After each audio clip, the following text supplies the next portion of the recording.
Dude, what are you doing? Ah, it's my lighthouse! Outside! I didn't make my veins!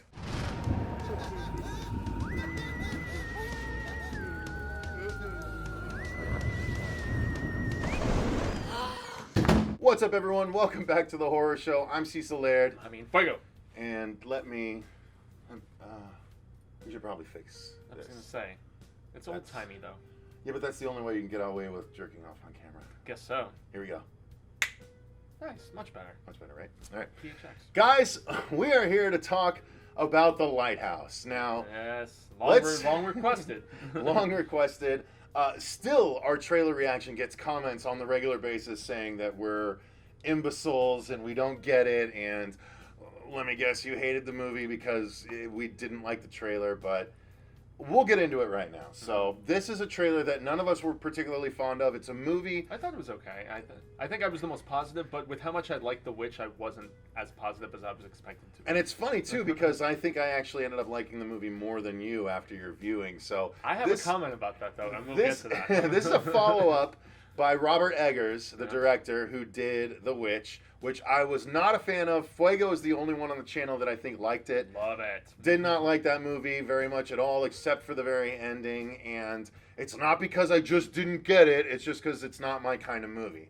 So when we watched the trailer for this, I was like, this doesn't look like it's going to be my kind of movie either. It's in the 4:3 aspect ratio. It's in black and white, which... I love Clerks, so that doesn't entirely turn me off, but it also looks like it's going to be just a weird Robert Eggers-esque movie, so I wasn't that into it.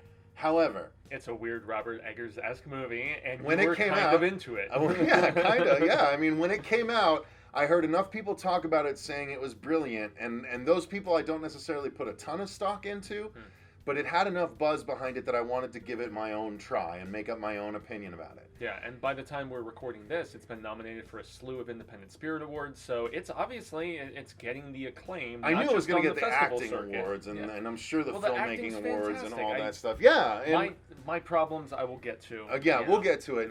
But realistically, your negative review coming out of the theater is one of the things that spurred me to want to see it. I was like, wow, even Fuego didn't like it. I kind of got to watch it. I just wasn't particularly fond of it. I didn't despise it or anything like that. Your girlfriend hated it. She, yeah. Oof. Catherine She despised had, this movie. oh my God. And yet she... Vitriol.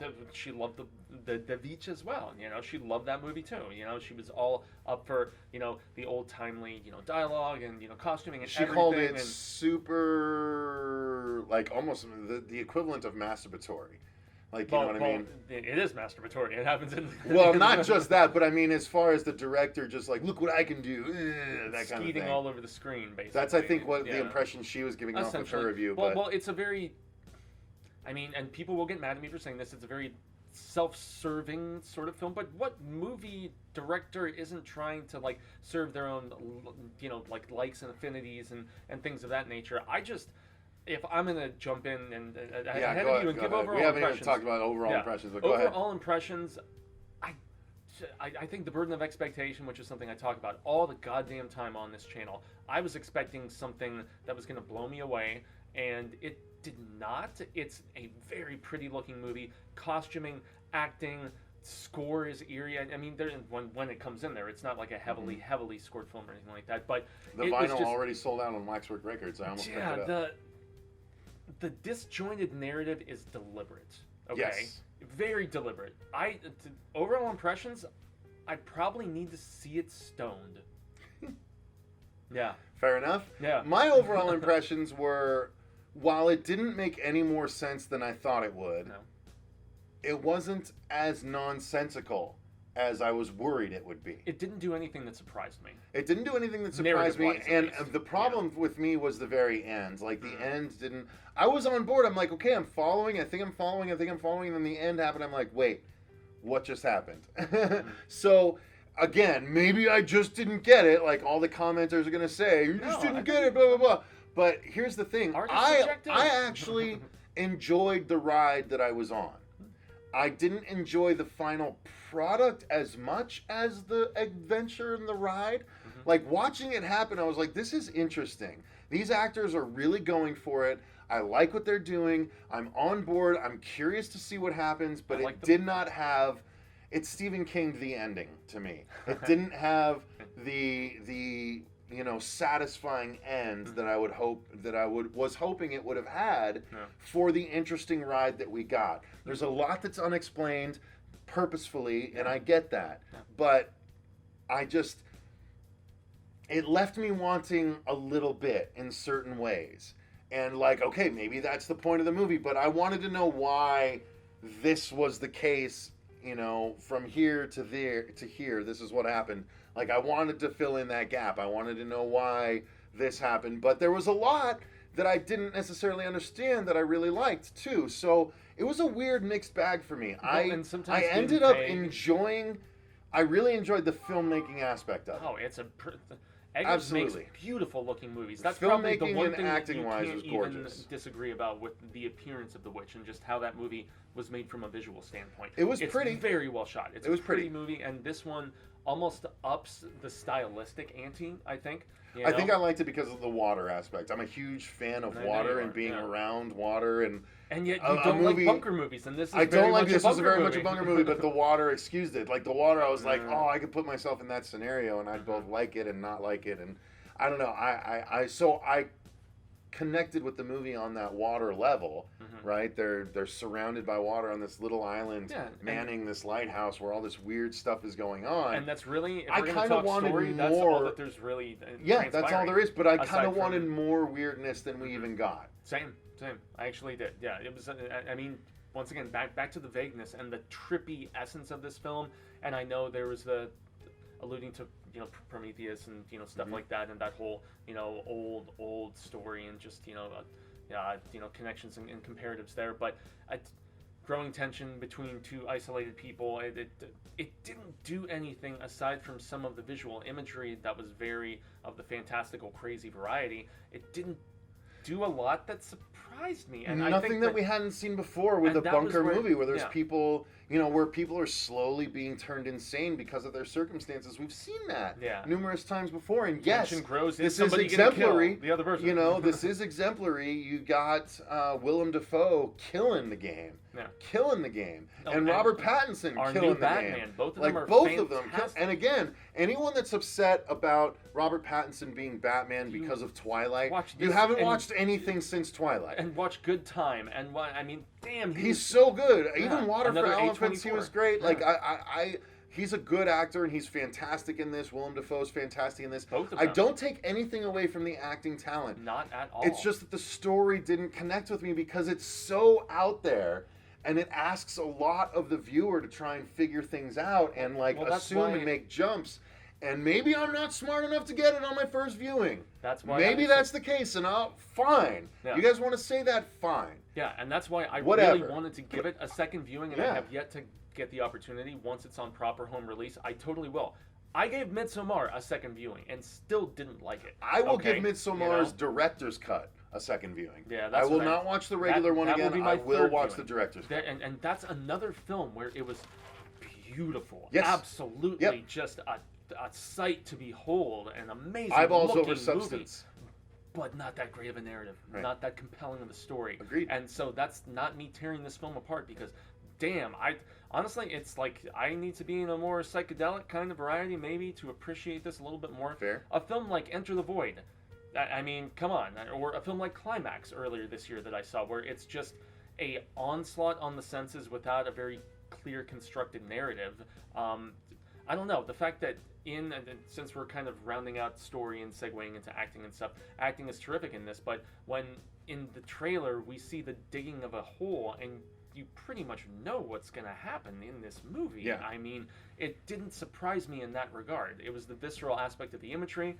I did like the fact that it was in those particular aspect ratios or whatever the proper terminology is, and I like the black and white. I really enjoy the just surreal, gray, just, I don't know, weird morbidness of black and white filmmaking. I think it's awesome, in fact. But I didn't hate this movie, but I was not over the moon and loving the hell out of it. And perhaps with a second viewing, I could be a little more into it. But I mean, from a visual standpoint, I did really appreciate the hell out of what Eggers does. And he is very much like Ari Aster, a guy that I will watch everything this dude puts out, because he is a compelling visual storyteller, narrative might just be where, it's a little more hit and miss, I guess. Mm-hmm. So.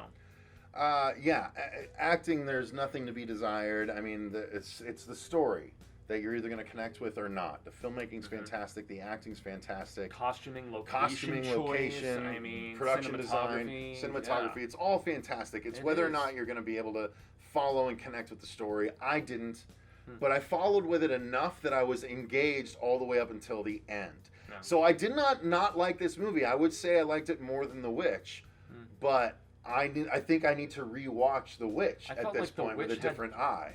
The Witch had more of a clear-cut narrative. It wasn't as disjointedly. Did it though? I don't know. I feel like it totally This was a pretty... Well, maybe. I need to rewatch. I felt they both had sort of a meandering actual narrative up until the end. Well, that's kind of the A24 thing. But the problem is the end of The Witch was much more clear than the end of The Lighthouse, in my opinion. True. And I found that's the weirdness of it. Very satisfying to The Witch, and I know you didn't. Agreed. No. I thought the ending of The Witch was very satisfying. I think it was Marcia who didn't like the end of The Witch. Maybe so, but I love the ending of The Witch because it made the whole sit through worth it. It's the payoff. This didn't have that one, I liked payoff. The rest of it, but yes, it didn't have that payoff. So that's the weirdness of it. Like, I respect it on a lot of levels. I didn't enjoy it on a lot of the levels that many of you maybe did, and Jesus, I know we're gonna get creamed, but maybe not as bad as we thought. Because I think we're approaching it from an objective standpoint, as opposed to the hate parade of the Angry Joes or whatever else. It's like it's easy to hate on a film as opposed to just giving it the artistic merits. This is a well plotted, deeply conceived project that just isn't going to hit for everybody. Guys, art is subjective. Like, we're not all going to love the same things. It's just the way things are. So it's not a film that I, was just like, oh, this is crap, it's boring, whatever. I was engaged and intrigued, but unfulfilled. Okay? Agreed. So there you go, guys. I think that's going to do it. I mean, the special effects, there's not that much to speak of. There's a couple of practical effects. There's a couple of CG effects. But you see those in the trailer, basically. We do, and yet the black and white hides it almost to a similarly plausible degree that the black and white version of The Mist does. Agreed. Agreed. Makes it a little more viable. Truly. Yeah. So, we watched The Lighthouse. This is what we thought. I'm sure there's a lot of you guys that think it's brilliant and the best movie ever. Chris Stuckman loved it and thinks it's fantastic. And Stuckman's trying to make movies himself. It's got its own benefits, but it's got its own detractors too, in our opinion. I respect Stuckman a lot. But, the nice thing is you and I are kind of on the same page about it, at least. For once. So, All right. So why don't you guys let us know in the comments down below if you saw The Lighthouse, what did you think? Are we idiots? If you did not see it, are you more or less inclined to watch it after watching this review? Click the like button if you enjoyed this, and subscribe. Click that bell if you want to make sure you don't miss episodes like this going forward. If you didn't know, we are currently running a campaign for Dylan's New Nightmare. It is a fan film unofficial sequel to Wes Craven's New Nightmare that's going to be starring Nico Hughes, returning to play Dylan. And we're very excited about it. Dave McRae is playing our Freddy right there. So it's going to be a good time. What a coup. We're currently raising money. Did I pronounce it properly that time? You did indeed. The link is in the description box. Even if you can't contribute, share it around so more people know about it. Thank you guys very much for watching. Thank you to our patrons for supporting the channel and choosing movies for us to review and stuff like that. That link is in the description as well. Until next time, though, I've been Cecil Laird. Cecil Fuego. And remember, stay scared.